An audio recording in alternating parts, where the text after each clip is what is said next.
Bonjour à tous et bonjour à toutes. Aujourd'hui, mercredi, je crée toutes les potentialités de ma journée.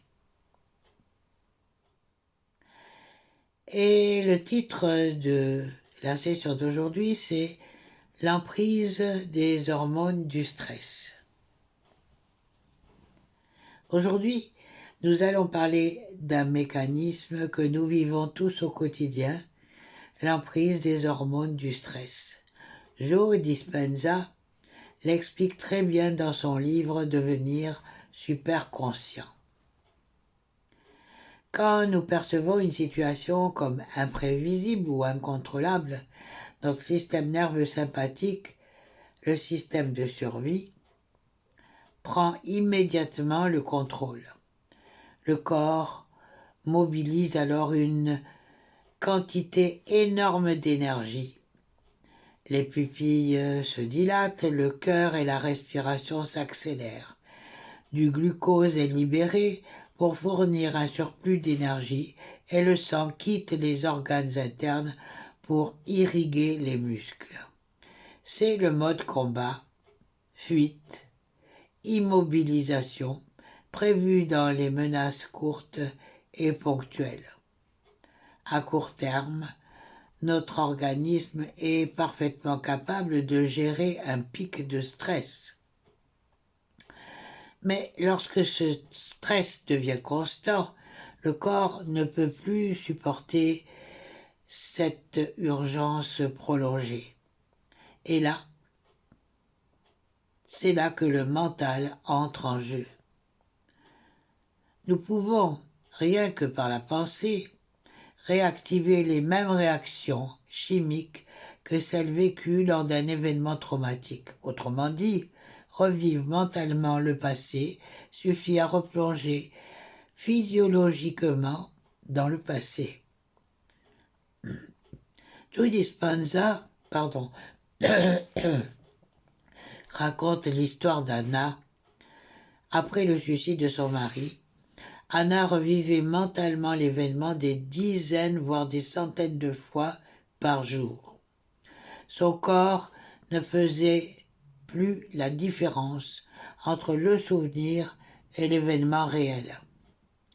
Chaque pensée ravivait les mêmes émotions, tristesse, chagrin, culpabilité, honte, colère, peur, angoisse, isolement. Ces émotions, qui sont la signature chimique du passé, s'imprimaient jour après jour dans son cerveau et dans son corps. Ses circuits neuronaux se renforçaient et façonnaient littéralement son identité. Anna était devenue la femme qui avait perdu son mari. Même en comprenant rationnellement son état, elle restait prisonnière de la chimie de son passé.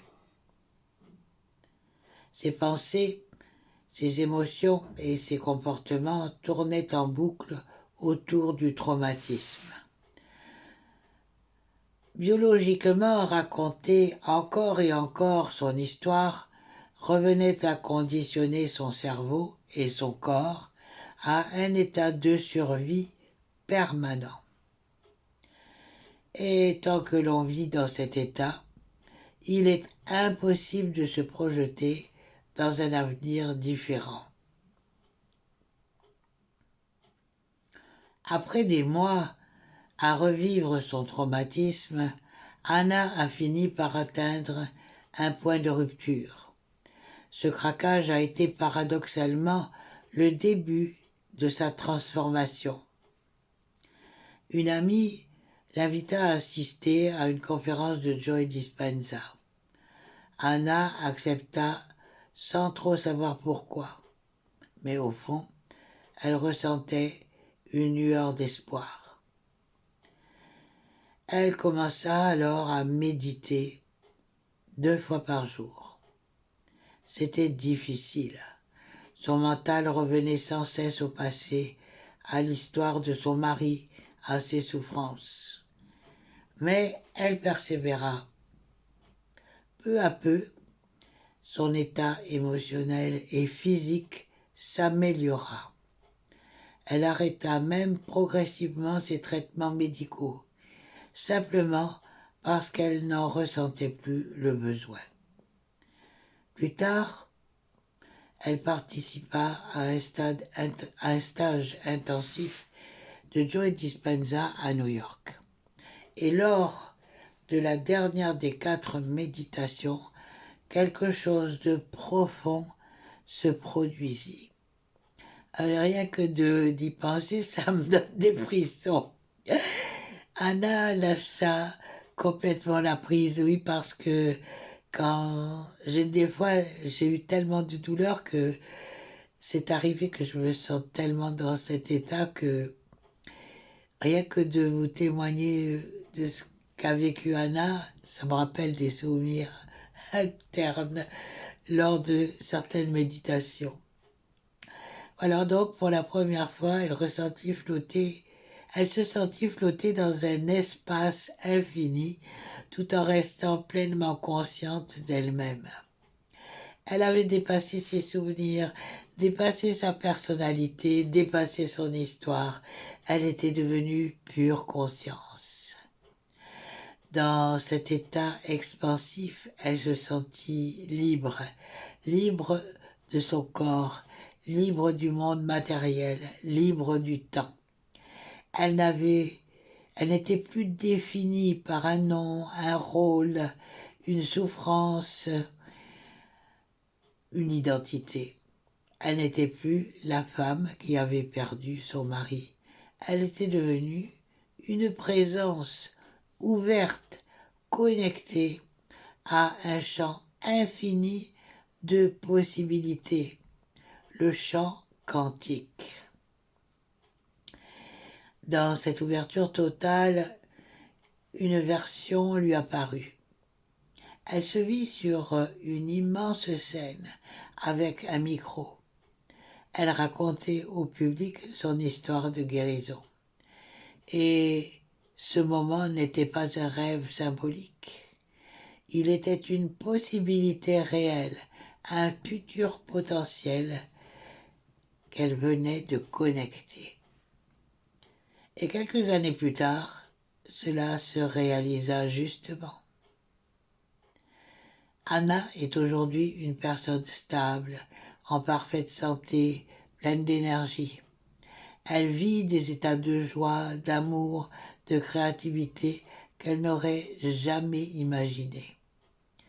Elle médite profondément, explore des dimensions intérieures puissantes et a vécu de nombreuses expériences mystiques. Elle est même devenue l'une des formatrices officielles de Joe Dispenza, enseignant ses méthodes au sein de d'entreprises et de groupes du monde entier. L'histoire d'Anna montre que personne n'est condamné à revivre son passé, même lorsque le traumatisme semble vraiment noir, défini comme dans la douleur et qu'il paraît insurmontable. Il existe un chemin pour rééduquer notre cerveau, rééquilibrer notre corps et reconnecter avec une version plus grande de nous-mêmes. Un point de départ, c'est souvent une simple intention. Vouloir aller mieux, même un tout petit peu. Et avec de la constance, de la présence et des outils comme ceux dont nous allons explorer ensemble dans mes séances quotidiennes, chacun de vous peut, comme Anna, sortir du mode survie, reconquérir son espace intérieur et commencer à créer un futur différent.